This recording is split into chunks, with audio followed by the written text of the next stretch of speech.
Bismillah, Assalamualaikum warahmatullahi wabarakatuh. Waalaikumsalam. Pada kesempatan hari ini kita kembali dalam program kita yang secara rutin yakni Bincang Santai.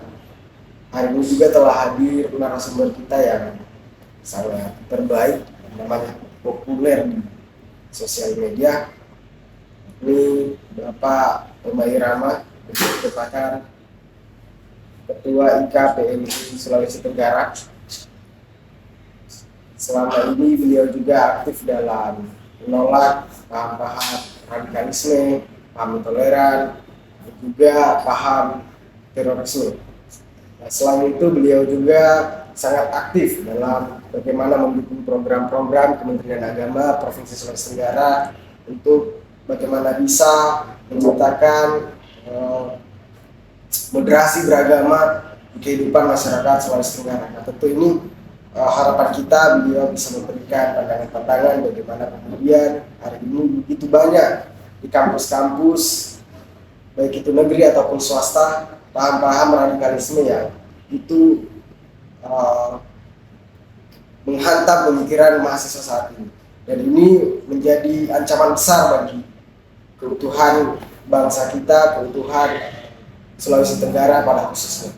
Untuk itu lebih jelasnya kita langsung kepada narasumber bagaimana kemudian soal hari ini begitu banyaknya paham radikalisme di kampus ya, apakah kemudian langkah-langkah daripada PMI Sulawesi Tenggara untuk kemudian mendorong kampus untuk bagaimana menetralisir paham-paham tersebut, bagaimana kemudian juga mengkanter gerakan-gerakan radikalisme yang ada di kampus ini. Pandangan PMI Sulawesi Tenggara secara umumnya saja, Pak.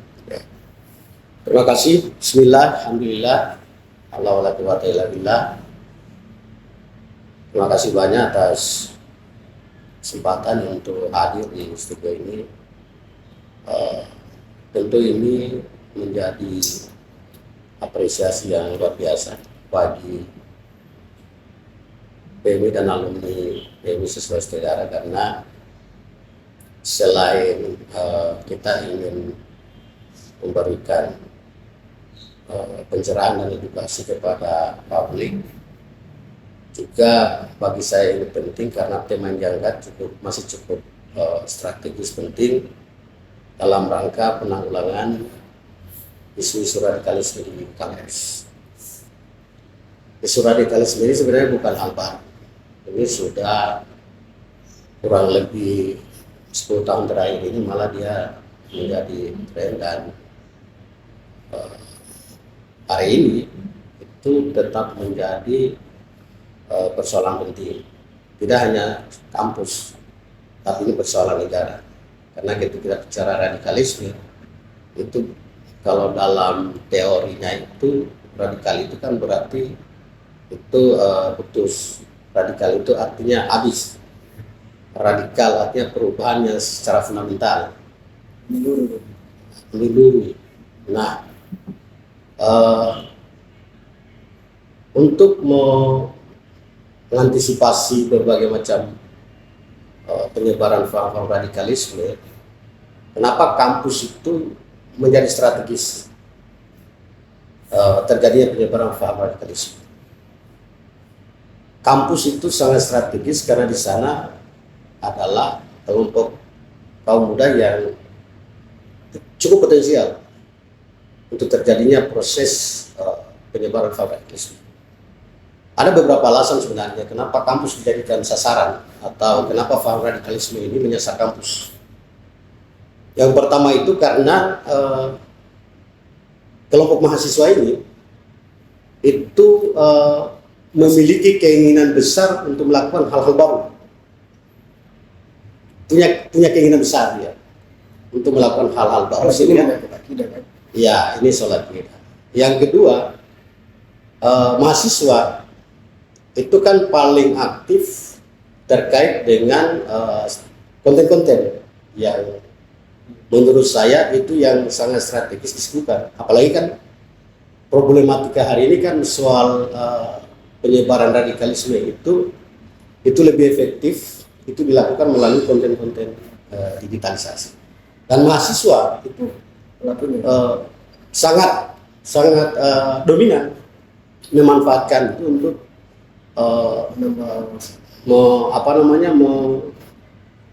mengeksplor berbagai informasi yang ada di internet. Karena yang paling sering kan mahasiswa. Karena ini yang paling berkontribusi besar terhadap penyebaran radikalisme saat ini itu digitalisasi.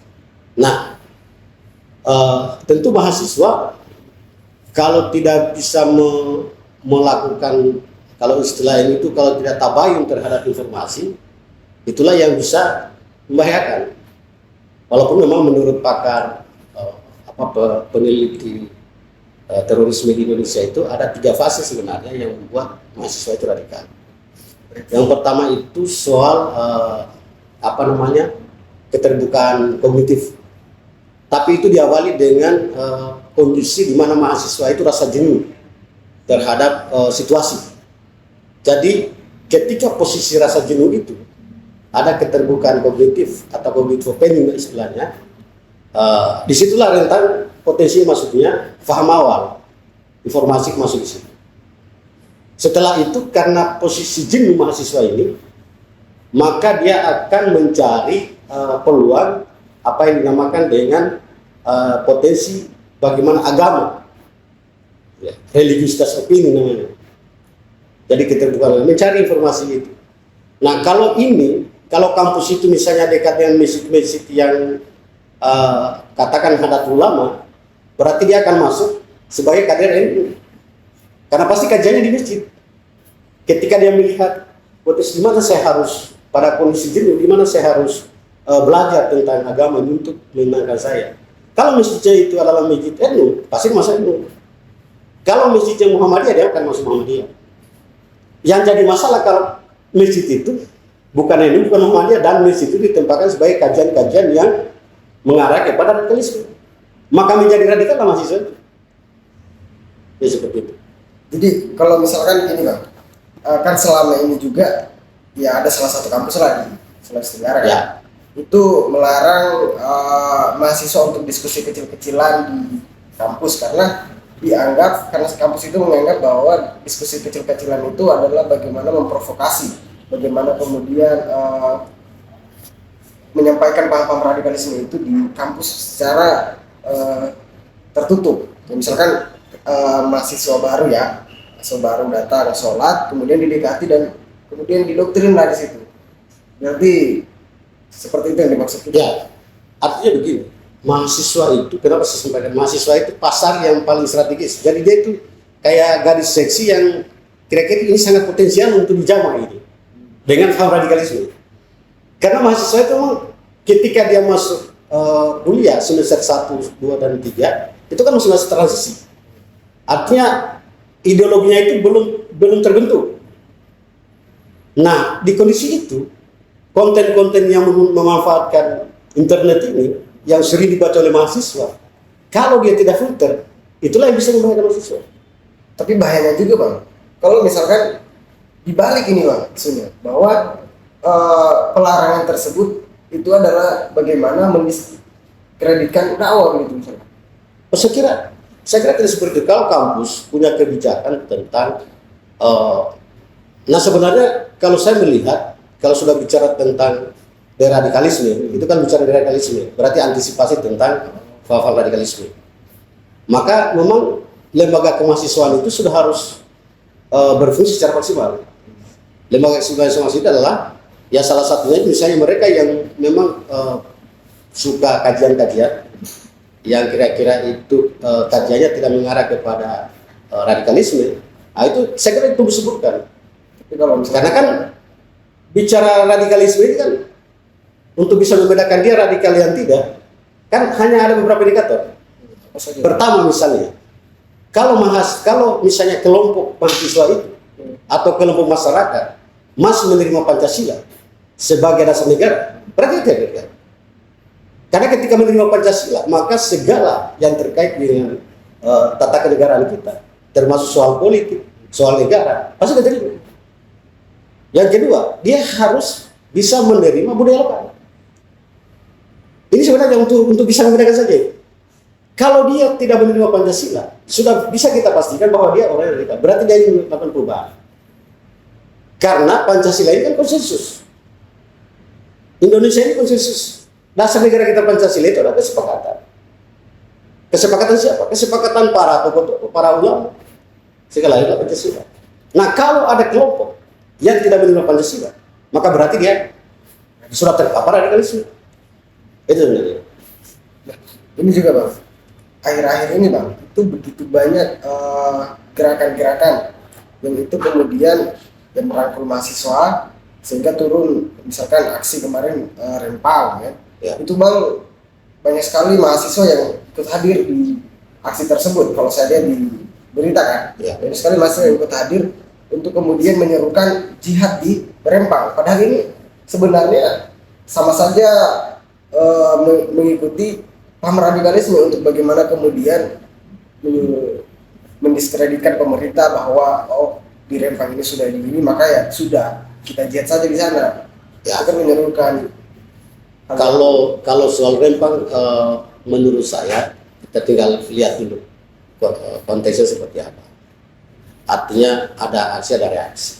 Maksudnya reaksi dari aksi yang ada itu kan terlihat. Saya kira juga konten-konten terkait dengan kearifan lokal juga banyak dimunculkan baik oleh kelompok-kelompok mahasiswa, kelompok aktivis, teman-teman LSM dan sebagainya. Bahwa Rempang ini bukan persoalan sederhana, ini butuh komitmen, untuk komitmen negara untuk bagaimana penyelesaian Rempang. Karena munculnya aksi dan reaksi yang ada itu kan pasti ada sebab musabab, ada cita-cita besar, ada keinginan masyarakat untuk bagaimana sebagai masyarakat juga ingin mungkin ada hak-hak di situ menurut saya yang harus diperjuangkan. Jadi kalau masyarakat memperjuangkan haknya nggak bisa juga dihalangi menurut saya. Tapi menurut saya belum bisa dikatakan bahwa itu sudah masuk HAM radikal. Tapi kalau misalkan kamu sudah menggiring misalkan masyarakat untuk ya berjihad dalam itu misalkan seperti ya sama saja teroris Bang. Tapi kan mereka masih menerima Pancasila, masih bendera merah putih kok yang dibawa itu teman-teman kelompok aceh. Sama lah misalnya di Papua misalnya kekerasan Papua dianggap ya. Jadi yang perlu diluruskan itu bahwa paham radikalisme ini. Jadi kita batasi paham radikalisme. Kalau soal aksi-aksi terkait dengan kasus-kasus yang menyita sebagian besar masyarakat Indonesia seperti kasus Rempang, itu belum bisa kita anggap itu sebagai gerakan radikalisme. Tapi yang gini Bang ya, momen ini bahkan digunakan untuk kemudian mengganti sistem bahwa Rempang itu yang salah sistem. Ya akhirnya muncullah pernyataan bahwa sistem Pancasila, gara-gara sistem Pancasila sehingga Rempang begitu, maka solusinya ya sistem mereka. Kalau itu yang terjadi akan ada proses. Negeri kita kan ada proses mekanisme hukum, ada mekanismenya. Artinya kalau ada masyarakat yang menginginkan perubahan seperti yang sama sekali kalau sudah tidak kesannya sudah tidak menerima Pancasila, sudah tidak menerima budaya lokal, kemudian intoleran, kan itu konten-konten. Maka silakan mekanisme negara dipakai. Karena kenapa menggunakan mekanisme negara? Kalau misalnya indikator itu sudah memenuhi syarat untuk diklaim sebagai katakan memanfaatkan momentum itu untuk menyebar faham-faham radikalisme, itu harus diproses. Untuk saya harus diproses. Berarti sudah masuk ke ranah radikalisme. Iya, tinggal dilihat kontennya. Dia memenuhi syarat kan konteksnya begini. Kita bicara radikalisme ini, nggak bisa juga kita tangkap orang kalau standar itu belum memenuhi. Kalau bicara hukum kan dia begitu, ada standarnya. Ketika disepakati bahwa radikalisme ini salah satu indikatornya tidak menerima Pancasila misalnya, tidak menerima budaya lokal, kemudian intoleran, melakukan kekerasan dengan berbagai macam cara misalnya untuk kepentingan agama, maka itu harus ditegakkan. Mekanisme negara harus jelas, harus mengambil keputusan, termasuk mendemo mahasiswa. Ini kan sama dengan misalnya mahasiswa bergerak. Kan tidak bisa dikatakan bahwa mereka itu radikal. Tapi ini Bang, ada berita ya, ini saya baca Bang. Ya. Bahwa PWI KPMI Sultra mendukung rektor bla bla soal DO mahasiswa yang terduga kader radikalisme. Itu artinya bahwa IKPM Sulawesi Tenggara itu merespon, mengapresiasi, karena kan bicara tentang deradikalisme itu kan bukan saja menjadi tanggung jawab satu dua kelompok. Nah, kalau mahasiswa itu tidak terlepas dari tanggung jawab ya kampus. Kampus juga harus memainkan peranan penting dalam melakukan antisipasi terjadinya penyebaran paham radikalisme. Dalam hal ini PWI KPMI juga mendukung dalam deradikalisasi tersebut. Iya, sangat respon. Memang dari dulu kita memberikan dukungan kepada bagi kampus-kampus yang melakukan pemberantasan radikalisme di kampus dengan berbagai macam indikator yang sudah bisa meyakinkan kita, termasuk soal DO mahasiswa. Makanya IKPM Sulu sangat mengapresiasi jika ada rektor, jika ada mahasiswa yang terindikasi paham radikalisme, itu di-draw. Itulah ke depan. Ini menjadi efek jerah. Efek jerah bagi perkembangan selanjutnya. Dan salah satunya itu supaya tidak berkembang luas lagi. Iya, ini efek jerah ini maksudnya memberi peringatan bahwa mahasiswa hati-hati. Karena kan konteksnya ini, mahasiswa ini sebenarnya terpapar radikalisme itu karena dia tidak selektif dalam menerima informasi, menerima berita. Dianggap itu berita yang paling strategis. Karena itulah tadi, ada tiga hal tadi. Mahasiswa ini masih transisi.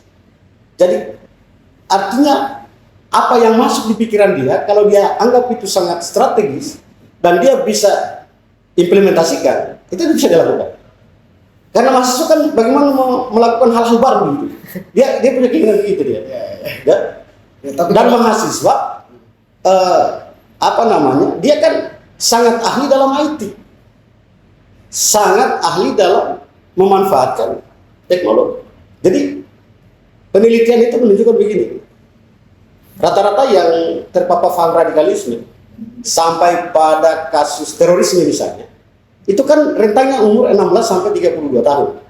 Itu peristiwa terjadi di Indonesia. Termasuk yang terakhir kan kasus Makassar misalnya. Itu kan anak muda semua. Anak muda semua. Nah, deradikalisme ini penting digairahkan pada lembaga-lembaga kemahasiswaan, baik lembaga intrakampus maupun ekstra. Kalau teman-teman mahasiswa tidak bisa melakukan kajian atau mereka lebih memilih organisasi ekstra kampus, ya bisa masuk di organisasi-organisasi yang punya kapasitas untuk bersama-sama memikirkan soal dari, misalnya soal pergerakan mahasiswa, himpunan mahasiswa Islam dan sebagainya. Kalau di kampus, lembaga-lembaga di kampus itu sudah harus digerakkan kegiatan-kegiatan itu yang prioritas. Karena kalau pada posisi jenuh mahasiswa dia melihat tidak ada yang masuk akal ini kegiatan lembaga, pada posisi jenuh itulah masuk ini paham. Ini yang paling penting. Apalagi dokter-dokter radikalisme ini kan sangat bersahabat. Mereka itu sangat terkontrol. Coba bayangkan kasus Makassar atau ancaman bom di Brimob Kelapa Gading. Itu kan luar biasa itu. Dia orang, jadi sekarang ini agak memang sudah susah deteksi. Yang sudah terpapar radikalisme juga tinggal misalnya di kos-kosan, dia juga bisa gotong royong, bisa bekerja sama dengan yang lain. Tapi lebih banyak yang berkontribusi terhadap perubahan-perubahan fundamental di pikiran dia itu adalah soal internet. Jadi seperti itu. Nah itu sekarang yang menjadi tanggung jawab bersama. Maka saya berharap agar organ-organ kemahasiswaan, baik itu intra maupun ekstra kampus, karena ini menjadi tanggung jawab bersama. Tidak bisa kalau hanya rektor yang melakukan kebijakan soal pemberantasan. Ini harus menjadi gede. Nah kalau misalkan mengatur apa yang disampaikan tadi, Abang ya, bahwa memang banyak mahasiswa itu lebih tertarik nonton konten-konten di sosial media, misalkan di YouTube. Nah kalau misalkan saya konekkan dengan apa yang disampaikan oleh Barakati kemarin, bahwa masih banyak mahasiswa itu yang men-share itu konten dakwah, itu bahkan ustadz-ustadz yang kira-kira itu ekstrem kanan atau radikalisme. Ya. Nah, menurut pandangannya Abang, kira-kira sarannya di mana? Ya, kan begini, ketika kita sepakat tentang konsep radikalisme itu, sekali lagi, Jadi radikalisme ini ketika disepakati sebagai satu konsensus bahwa yang dimaksud radikal itu adalah itu tidak menjamin apakah dia seorang mahasiswa, apakah dia seorang dosen, atau ustaz sekalipun. Ustaz sekalipun. Termasuk konten-konten tentang dakwah kan. Siapapun. Tinggal kita melihat dakwahnya ini cenderung seperti apa. Apakah dakwah ini akan mempengaruhi cara berpikir mahasiswa misalnya atau masyarakat, merubah mindset berpikir masyarakat bahwa negara ini sudah tidak tutup Pancasila, misalnya arahnya begitu. Maka itu sudah bisa dikatakan sebagai faham radikalisme. Dan itu menjadi tanggung jawab kita. Saya pernah di salah satu masjid, salat Jumat, ada pembagian dulu kan ada khilafah kafah. Itu saya pernah tegur. Karena biasanya kan di masjid-masjid kita di Kota Kendari ini kalau sudah selesai Jumatan, itu kan langsung dibagi-bagi. Itu masih ada konten-konten yang menurut saya itu masih mengarah. Artinya masih ada doktrin dakwah melalui gerakan itu untuk mempengaruhi pikiran-pikiran jamaah kan seperti itu. Tapi kan sekarang Bang sudah ada buletinnya kami, buletinnya Hibah. Nah, ini kan radikalisme maksudnya. Maksudnya kalau ada konten-konten seperti itu, nah generasi muda seperti Rifki ini kan sudah artinya sudah berperan aktif. Ini namanya peran aktif untuk melakukan radikalisme. Jadi kalau kita ingin menyebar konten-konten yang kira-kira itu, menurut saya sangat penting karena itu berorientasi kepada soal-soal kebangsaan, komitmen nasionalisme dan kebangsaan. Nggak usah. Ini juga Bang, kan seperti saya sampaikan tadi bahwa banyak ustadz-ustadz yang memang juga harus kita identifikasi ya. Ya. Karena banyak mahasiswa ini juga Bang cari guru spiritual itu di sosial media. Ya. Apakah penting kemudian mahasiswa ini melihat latar belakang ustadz tersebut atau misalkan guru spiritual yang selama ini dia selalu nonton kontennya, karena bahaya kalau misalkan masuk salah satu paham yang seperti dimaksud tadi Abang, menolak Pancasila, menolak Undang-Undang Dasar, itu kan bahaya Bang. Memang kita tidak bisa serta-merta misalnya memfilter, karena ini kan arus informasi ini kan nggak bisa dibendung, arus transformasi digital ini nggak bisa dibendung. Nah sebenarnya itu saya sebutkan tadi, salah satu peran aktif yang harus kita mainkan adalah yang paling pertama itu menurut saya itu mahasiswa harus bisa memfilter berita. Artinya kalau men-share berita, katakan berita dakwah, dia harus memastikan bahwa ini bisa berdampak seperti apa berita yang disebut. Ini kan soal dampak sebenarnya. Men-share berita kan soal dampak. Karena orang sekarang bisa kajian lewat internet, nggak perlu kumpul di masjid. Nah yang terpapar ini kan karena dia, misalnya coba bayangkan di kamar 2x3, duduk di kamar, kemudian ada kajian tentang bagaimana pentingnya negara Islam misalnya seperti itu. Kan dia kajian di internet, lalu masuk doktrin bahwa kita kalau kita tidak jihad kita tidak masuk surga, kalau kita tidak melakukan teroris kita tidak masuk surga. Kalau sudah masuk kajian seperti itu kan negara hancur. Ya, harusnya yang seperti itu yang dimaksud Abang, harusnya kader-kader PMI lah yang kemudian tadi berdakwah. Nah sekarang ini maksud saya seperti yang sampaikan beberapa kali itu, kita bisa melakukan antisipasi. Ini kan perebutan opini publik kan penting. Nah itu dibutuhkan kreativitas. Jadi konten kreatif itu penting. Dan seperti Vicky misalnya menyebar bulletin-bulletin Himayah itu kan dalam rangka melakukan pencerahan penyadaran bahwa konten itu sebenarnya produktif untuk dibahas. Artinya menyebar konten itu sangat manfaat, sangat maslahat buat masyarakat, sangat manfaat, sangat maslahat buat kader-kader kita, mahasiswa kita seperti itu. Tapi saya bersyukur di Sulawesi Tenggara ini 5 tahun terakhir, saya kira kalau di Unhalo itu kan saya lihat 7 tahun terakhir itu sudah mulai, sejak 7 tahun yang lalu Pak Rektor itu sudah mulai melakukan antisipasi dalam rangka pemberantasan radikalisme. Lembaga-lembaga kemahasiswaan kemudian dicairkan. Jadi di kampus itu kan potensi yang penyebaran untuk kajian-kajian itu kan misalnya kayak musalah. Jadi semua sudah terpantau. Artinya bukan melarang orang kajian tentang agama, tetapi orang yang dilarang itu adalah muatan dari kajian itu. Kalau kajian tentang kebangsaan, bagaimana Pancasila, sila pertama ketuhanan manusia sebagai implementasi dari semua agama misalnya, enggak masalah. Atau misalnya bagaimana komitmen kebangsaan umat Islam ini misalnya agama perdamaian, enggak masalah. Tapi kalau sudah bicara jihad fisabilillah misalnya, merubah dasar negara, kalau mau sejahtera merubah dasar negara, itu persoalan besar. Jadi kalau sudah mengatakan Pancasila itu togut, apalagi Pancasila togut. Makanya indikatornya tadi gampang dilihat dia radikal atau tidak.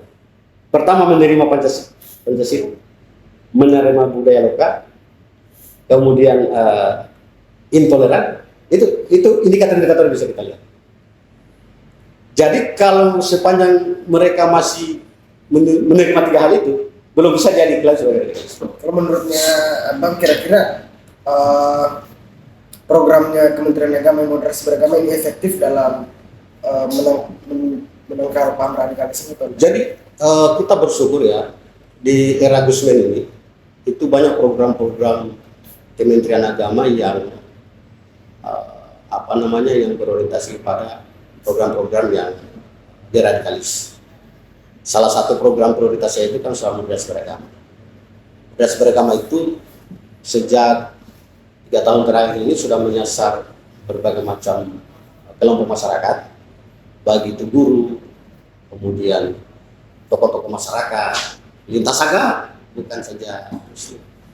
Sasarannya agar output dari proses kegiatan training soal moderasi beragama itu, kita harapkan mereka itu menjadi agen yang memformulasi, mentransformasi, dan mengimplementasikan program-program strategis Kementerian Agama melalui Gusmen di masyarakat di mana mereka berada.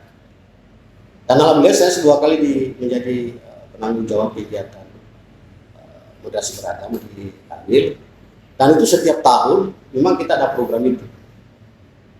Termasuk organisasi kemasyarakatan itu kita kumpul, termasuk Cipayung Place itu kita hadirkan. Siswa melalui OSIS-nya kita hadirkan, mahasiswa kita hadirkan.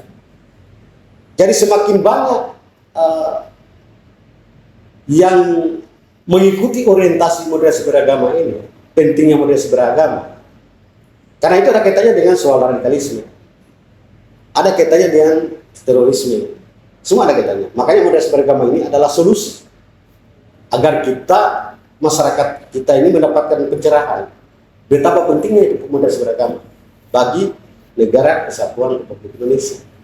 Dan di sana kita bisa melihat bagaimana muatan-muatan materi yang disampaikan oleh para instruktur dan sebagainya. Dan saya kira banyak kelompok-kelompok yang pejuang-pejuang deradikalisme ini sudah sangat terlihat. Nah, yang kita harapkan ya, lembaga kampus itu yang, karena ini persoalannya misalnya mengantisipasi radikalisme di kampus, maka yang paling berperan menurut saya itu adalah mahasiswa. Bagaimana mahasiswa kemudian digairahkan untuk kegiatan-kegiatan yang sifatnya sosial.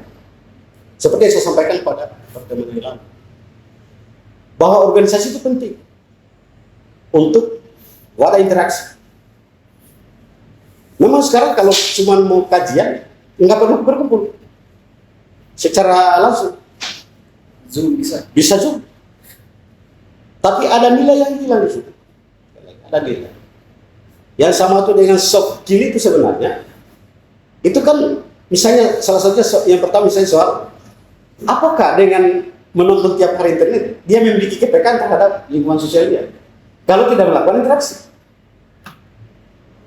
Nah ini sebenarnya ya, jadi untuk mengantisipasi radikalisme di kampus, saya kira program-program lembaga kemahasiswaan ini terus orientasinya, dan tentu juga kebijakan kampus juga penting untuk mendorong, karena lembaga kemahasiswaan tidak terlepas dari kebijakan pimpinan perguruan tinggi seiring sejalan untuk melakukan deradikalisme di kampus. Saya kira seperti itu. Nah, sebagai ketua IKPMI, ya, apa sarannya kepada mahasiswa saat ini, kemudian bagaimana membentengi diri sehingga tidak terpapar paham radikalisme? Yang pertama, mahasiswa harus selektif menerima informasi, baik itu informasi langsung maupun informasi melalui media sosial. Selektif betul. Artinya kita tidak serta-merta menerima setiap informasi yang masuk, baik itu secara langsung maupun secara tidak langsung. Filter itu penting bagi mahasiswa. Apalagi kan ini mahasiswa ini kan kelompok kelas menengah. Harusnya mahasiswa itulah yang menjadi motor. Apalagi mahasiswa sebagai agen perubahan misalnya. Kan secara umum sebenarnya target kelompok-kelompok radikalis ini masuk kampus itu. Kenapa saya katakan mahasiswa itu seksi?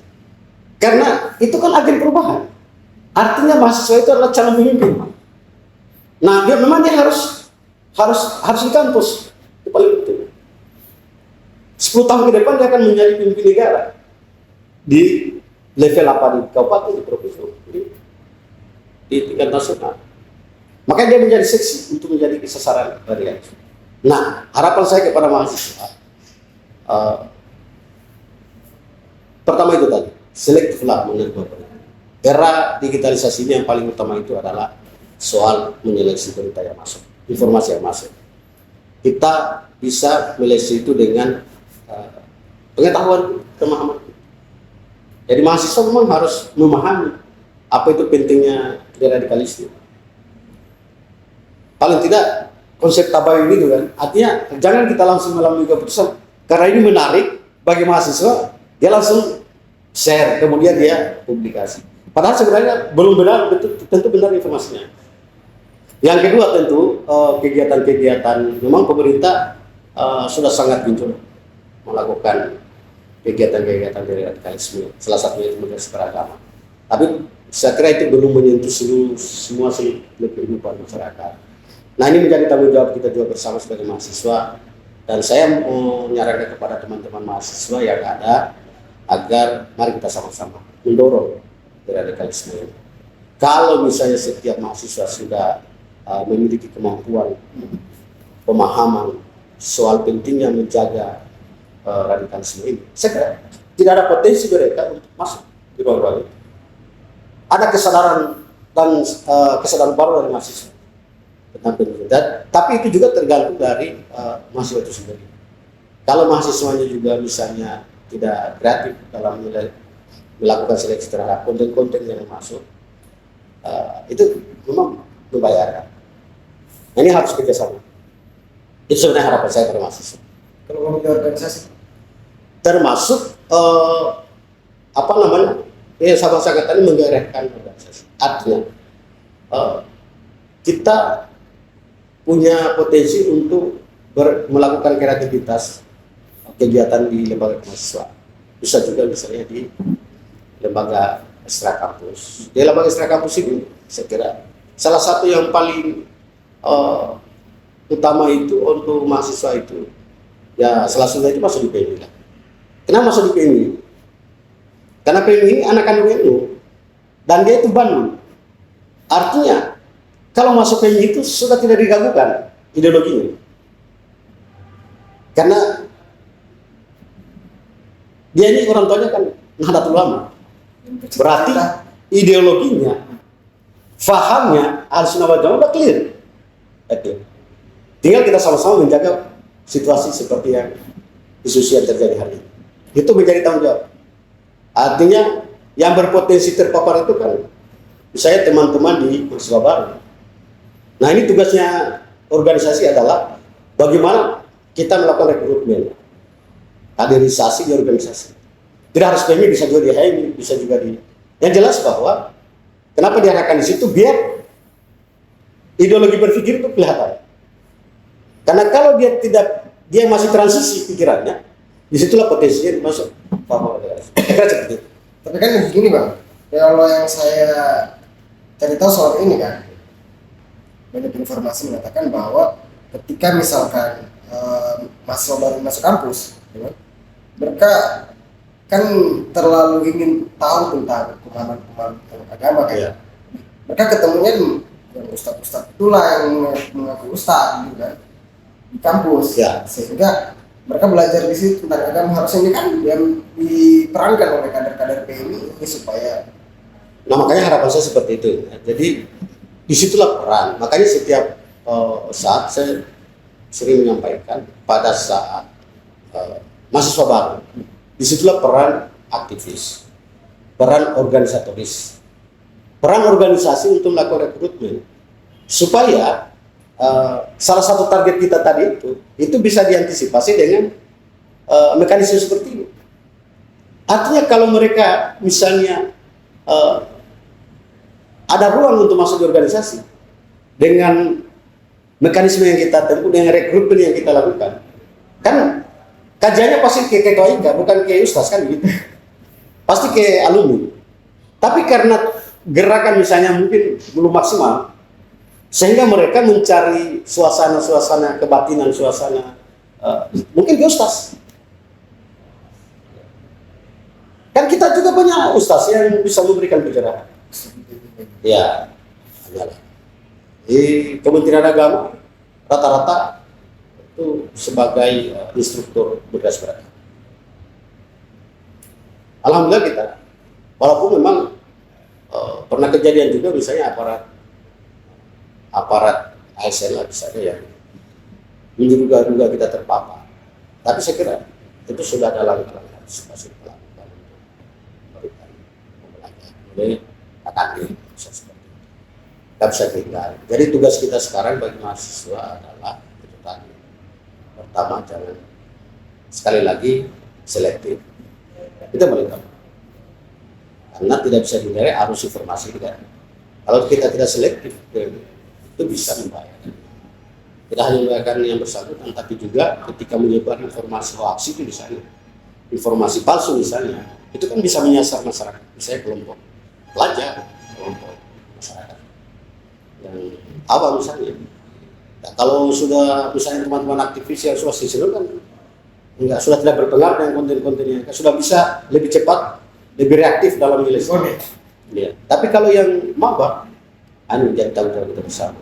Oleh karena itu saya harapkan kepada adik-adik PMI khususnya dan mahasiswa secara umum, mari kita sama-sama berantas ini dengan itu tadi, bagaimana menggairahkan organisasi itu.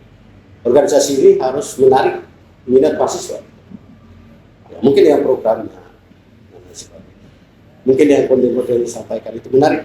Kita masuk ke inilah karena di satu menarik. Kita masuk inilah karena sudah. Saya kira itu yang bisa saya sampaikan buat saya berterima kasih kepada Himaya ini setiap saat berperan aktif untuk saya sudah bisa katakan bahwa ini salah satu peran yang sangat strategis untuk melakukan deradikalisme. Harusnya pemerintah memberi apresiasi kepada Himaya ini. Nah, perannya. Saya kira demikian yang dapat kami sampaikan. Sekali lagi harapan saya mari kita bersama-sama, karena ini bukan saja menjadi masalah mahasiswa tapi masalah negara, maka tanggung jawab kita bersama itu penting, terutama kepada adik mahasiswa agar selalu waspada terhadap arus informasi yang ada, melakukan seleksi, dan mari kita mengambil manfaat dari konten-konten yang itu kira-kira bermanfaat buat diri kita, masyarakat, bangsa dan negara. Demikian, wallahul muwaffiq ila aqwamit thoriq. Assalamualaikum warahmatullahi wabarakatuh. Kawan-kawan sekalian, sahabat-sahabat, bahwa kita sudah mendengarkan apa yang disampaikan oleh Ketua IKA PMI Sulawesi Tenggara. Alhamdulillah, semoga ini menjadi satu pembelajaran untuk kita semua agar kemudian kita selektif dalam kemudian memilih konten-konten di sosial media, kemudian memilih konten-konten yang kira-kira itu sifatnya agama. Kita harus berani memfilter mana konten yang kira-kira itu radikalis, dan juga bagaimana konten-konten yang kira-kira itu menuntun kita untuk cinta terhadap tanah air, seperti tagline NU, Hubbi Waton Minal Iman, cinta terhadap tanah air adalah bagian daripada iman. Saya kira cukup. Wallahul musta'an, wallahu muwaffiq ila aqwamit thoriq. Wassalamualaikum warahmatullahi wabarakatuh.